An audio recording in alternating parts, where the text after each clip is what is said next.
I'm wearing the bunny hat again, so that can only mean one thing. We're talking Halloween again, so stay tuned.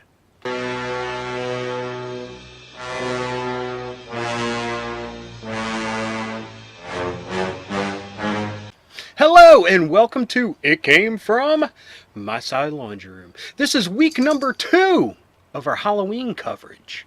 So let's dive right in with something that I like to call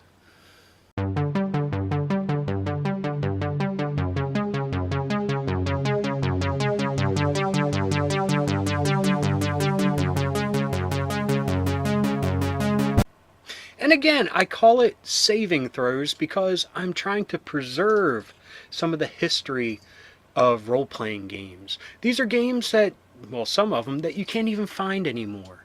And this week we're going to talk about a horror game from one of my favorite companies of all time, Palladium. Now, their horror book was called Beyond the Supernatural. This has a great Corbin cover. And I gotta point out that I love the back cover here. It is superimposed art of like animals at a watering hole, probably in the Serengeti or something. And they painted these weird looking creatures on top of it. So it has like a really weird vibe to it. I just love this picture. But let's read the back for some of the highlights. Beyond the Supernatural, a role-playing game of contemporary horror. Highlights include a new magic system for a contemporary world, ancient mystic arts, places of power, psychic abilities, supernatural creatures, everything you need to play. A complete role-playing game of horror. This came out in 1988. This is a first printing. The Richard Corbin art from the front was actually from 1986, and if I remember correctly, it was from a cover of Adventure Magazine, which was a role-playing / short story magazine, or was it called Gateway? Is it either Adventure Magazine or Gateway Magazine? I can't remember. But as I've talked about in some of the Turtle episodes, which you could catch one here, the first one, as I talk about the rules, this has the same mechanics, the Palladium system. But instead of turtle art this time around, it's peppered with great horror influenced art. That is a Kevin Long picture. I love his artwork in the Palladium books. But it's unfortunately the same type of stuff. But here are some of your classes you can play, new ones. On top of like the ninjas and stuff that were introduced in the Turtle book, and also Ninjas and Super Spies, which is a different Palladium book. But you have a genius, or the natural character, a mage,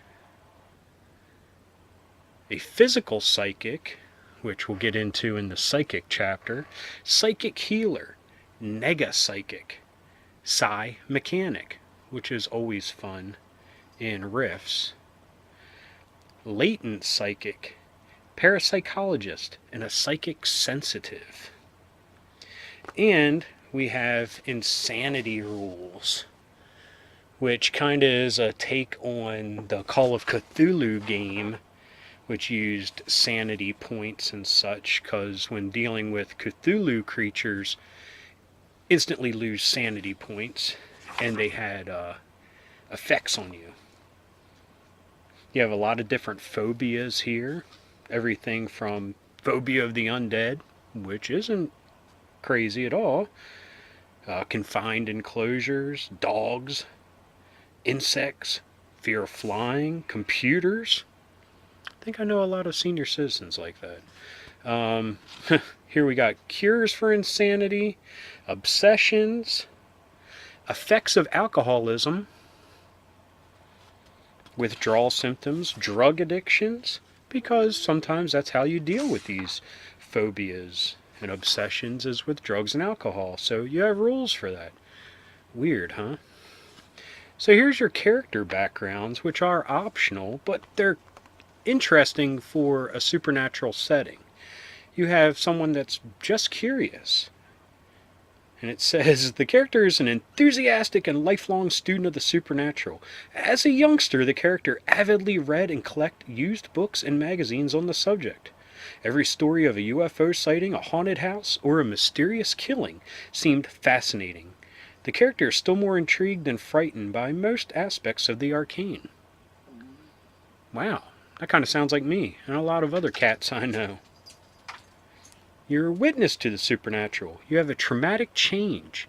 You're haunted, formerly insane, former drug addict or alcoholic, befriended by a mystic, befriended by a ghost, a fraud artist, a shaman, a magician. You're driven, a psychic relative, or you come from a psychic family. Those are great character backgrounds.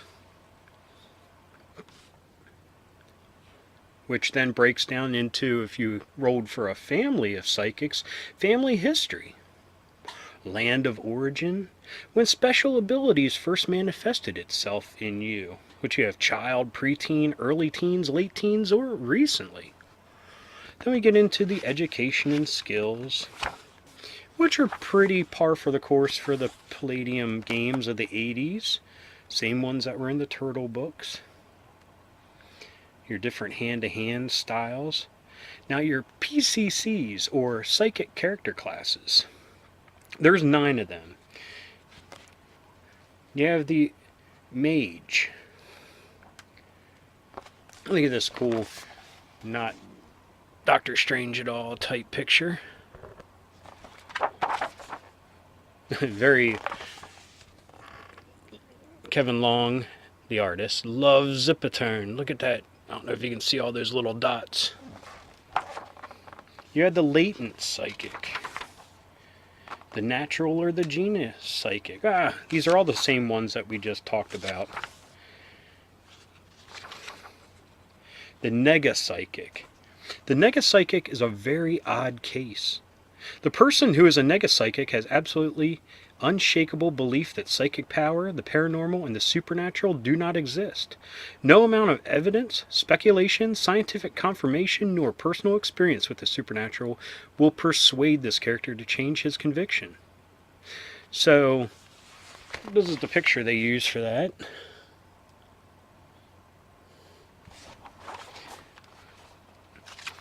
But you actually have anti-psychic abilities, which is stuff doesn't faze you. It's just like, oh yeah, look at that big monster, whatever. It must just be swamp gas.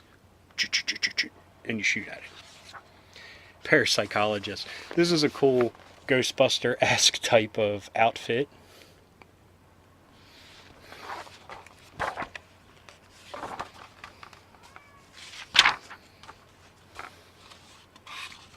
I don't know if you hear my cats, they're running around. That's kind of Halloween-y. Cats crying in the night. The psi mechanic. Someone that actually uses their psionics to create like super science type of stuff. A gadgeteer.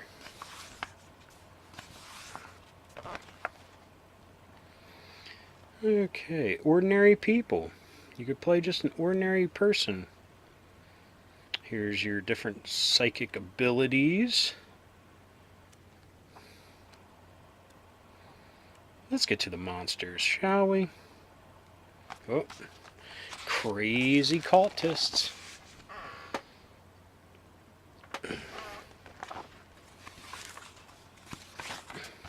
Oh, here's another crazy cultist picture.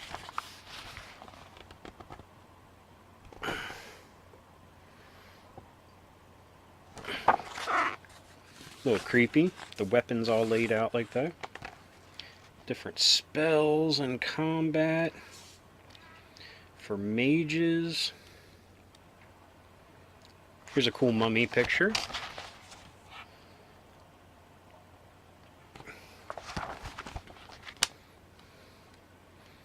Come on, let's get to these monsters. That's what we all came for, the monsters. I know that's what I always look for first in these books. Oh, not just the Palladium books, but any role-playing game. Here we go, the monster section.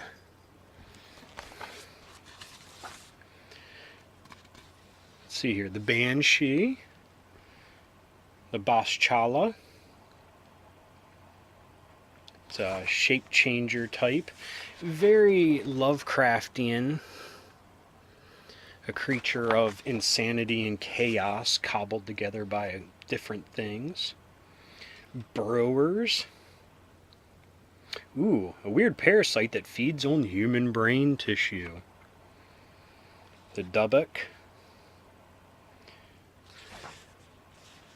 Which I don't think they have a picture for.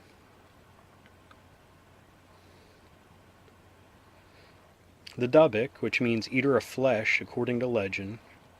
Power-mad necromancer opened a doorway to the Dubbock world and summoned an army of the savage creatures to destroy his enemies. What do they look like? The natural form of this demon ghoul is a massive, barrel-chested humanoid with no neck. Vaguely human head, bald, very large maw rimmed with double row of pointed teeth. In place of arms are a pair of ear-sized limbs, like those of an ape, thickly muscled with massive clawed hands like shovels that drag across the ground. These arms are used to dig up the graves of the dead. Tucked under them is a second pair of arms, spindly and delicate, a little shorter than a human's and half as thick. The hands are small, with long fingers tipped with 4-inch-long razor-sharp claws.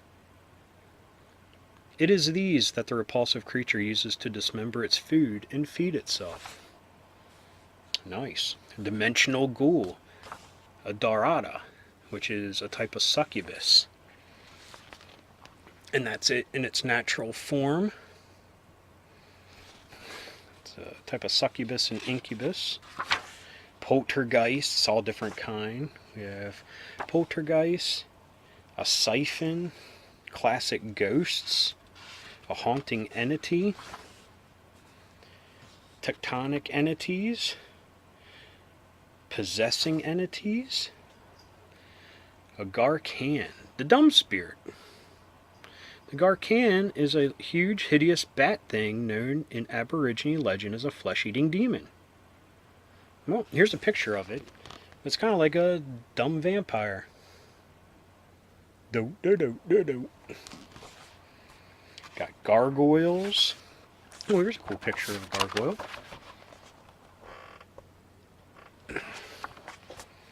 Grave ghouls, gremlins, hellhounds, Miglinus, which is a type of scorpion, the Nakarant, which is the Scarlet Hunter.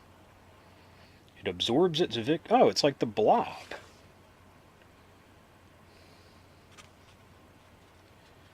Right?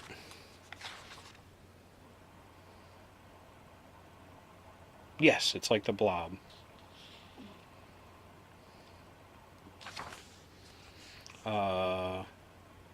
Sawuki.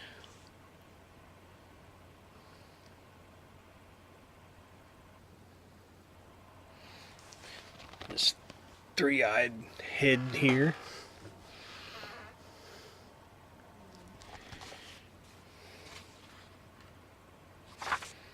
Spider demons. Tokalosh, to the South African river demon thing.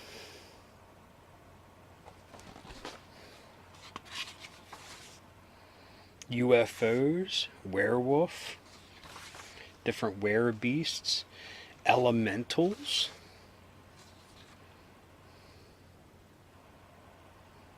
a Gokwa, which is a demonic slug or hellish larvae.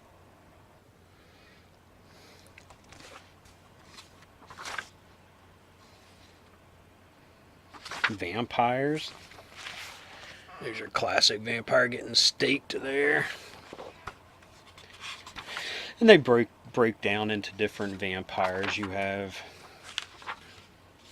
master vampires, secondary vampires.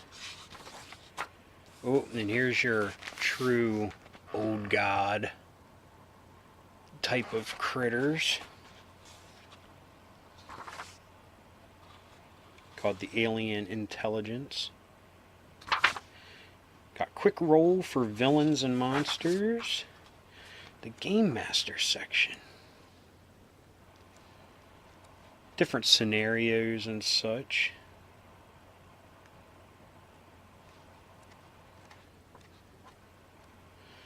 See if there's any cool pictures. Of course, all the cool weapons. Palladium always has an awesome weapon section. Like, look at all these different guns you could choose.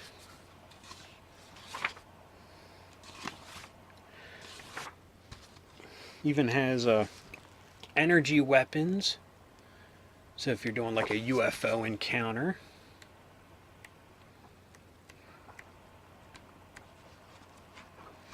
But I can't talk about this book without talking about the supplement that came out for it. So, be right back. Okay, I'm back. This is Boxed Nightmares. An awesome cover. Look at that, you can see the critter in there. And this was an awesome supplement. It's just all different scenarios you can run and play. But it came with a fake newspaper, which you were supposed to use as hand it to your players, let them flip through it. Hey, this sounds interesting, you know, as they read the article. You find it in here. I have the newspaper, but it's tucked away in my old DM folder, which is somewhere. I have hundreds of binders and folders. Exaggeration, dozens of binders scattered around with different things if I was playing or if I was running or whatever games. So I would love to show you that, but I have no idea where to even start for it. Look at this creepy picture.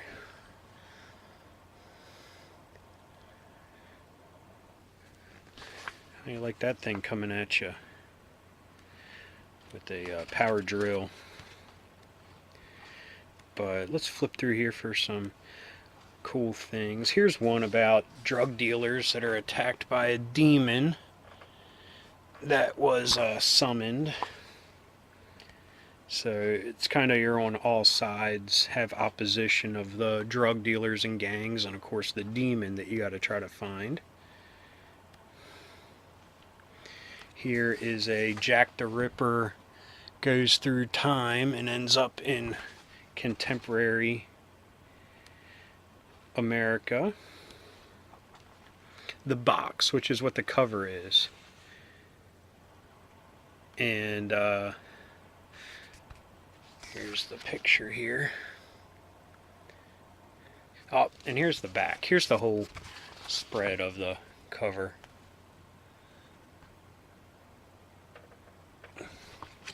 But they call these things Tasmanian devils.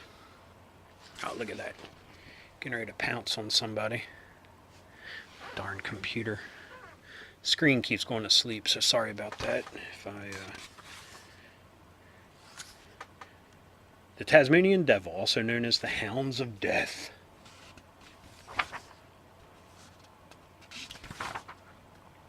Here is a zombie and undead banshee type scenario. Ah, here's a picture of the Dubbock.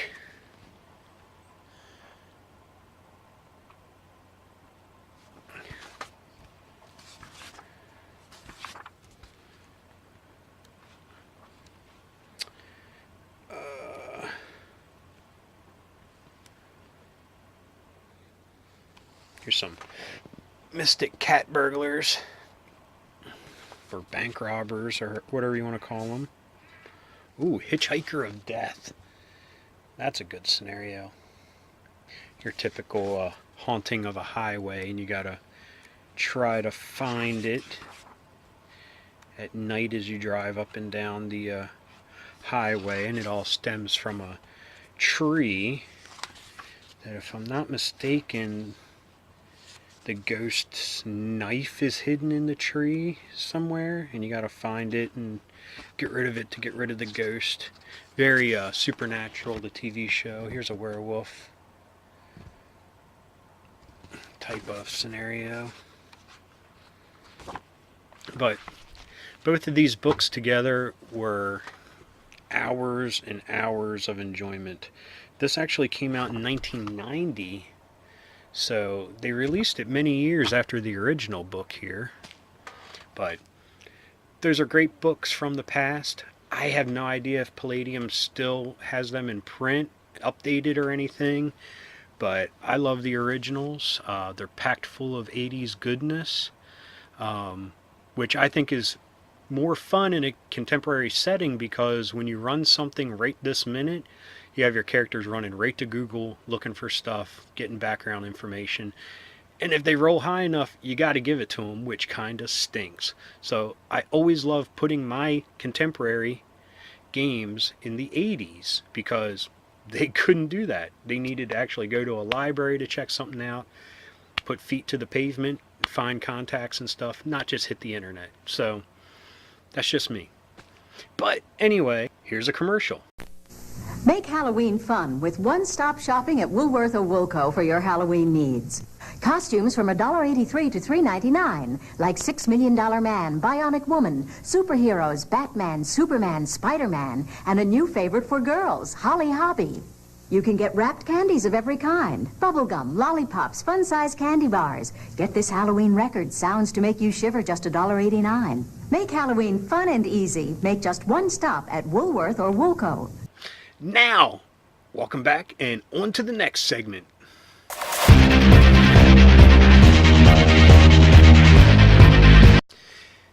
Now this time the collectibles I'm going to go through are Disney related again, but they're Disney Halloween related. A lot of these I actually picked up at Disney at the Mickey's Not So Scary Halloween celebration last year. Yeah, actually like a year from a couple weeks ago when this airs.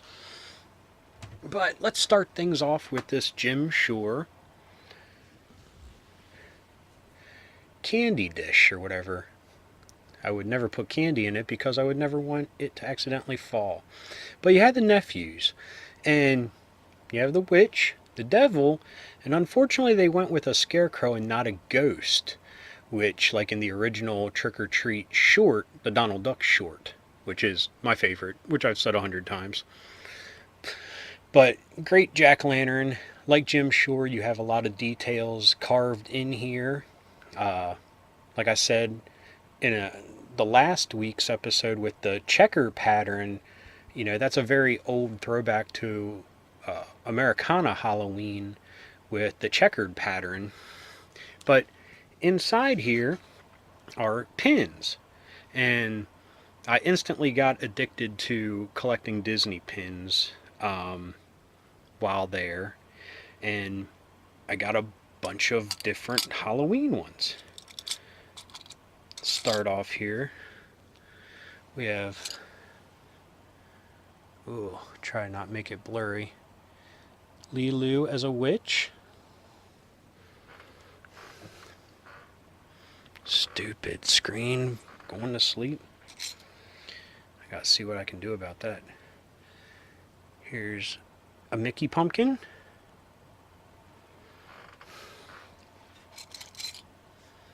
Here's Mickey as a ghost.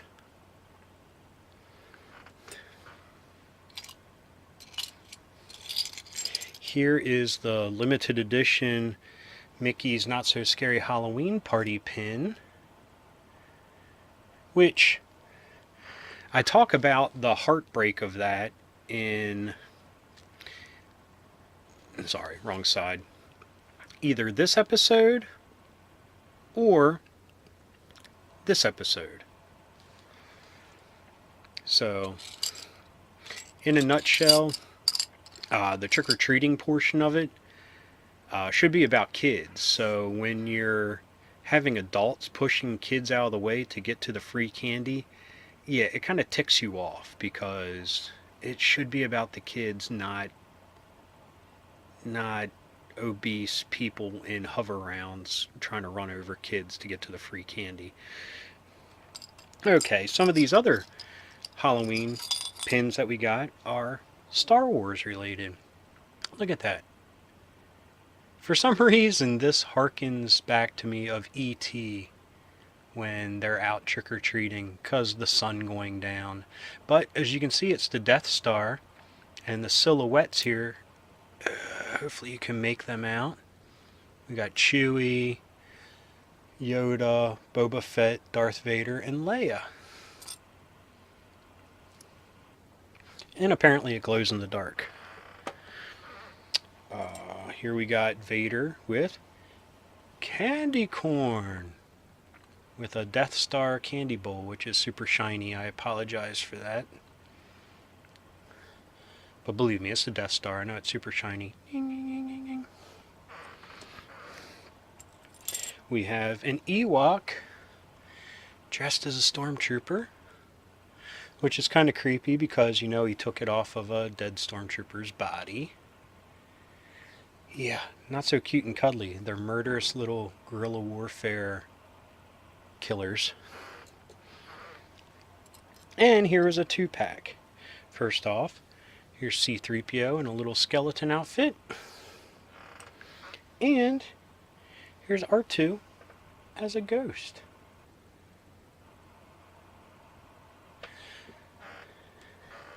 So let me put those down. And I got 2 more things which we got from our trip. And another great thing from the trip, if I can include this link as well, is the Halloween parade, which you can watch here. I got nailed with the copyright because of the music, but I need to have that at all times to cheer me up. So I had to put it on YouTube, and hopefully everyone else enjoys watching it. But when I have a bad day, I watch it. I feel 110% better. It is the best thing. If you love Disney, you love Halloween, you love life. It's the best thing ever. So check that out.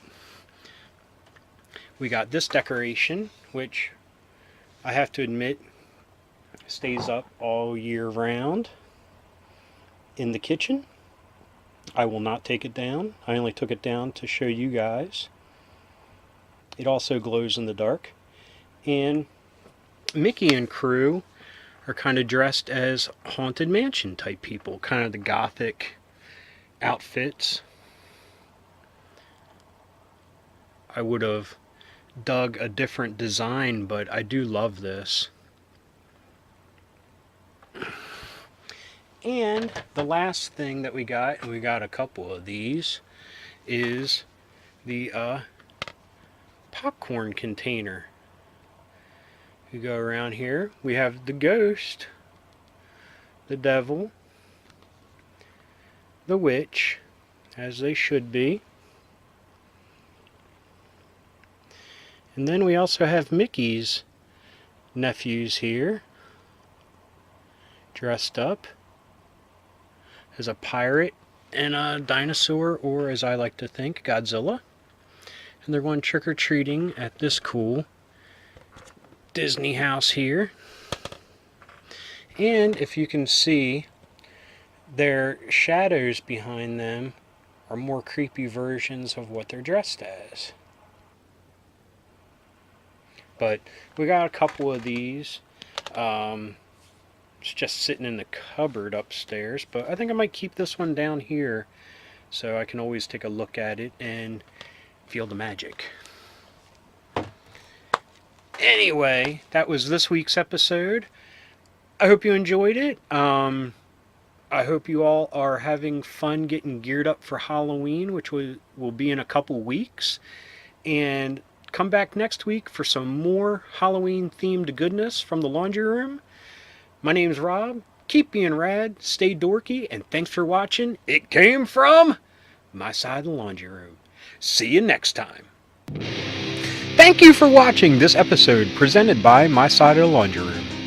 Please check out some of these other recommended videos, and if you enjoyed what you've watched, please hit the subscribe button.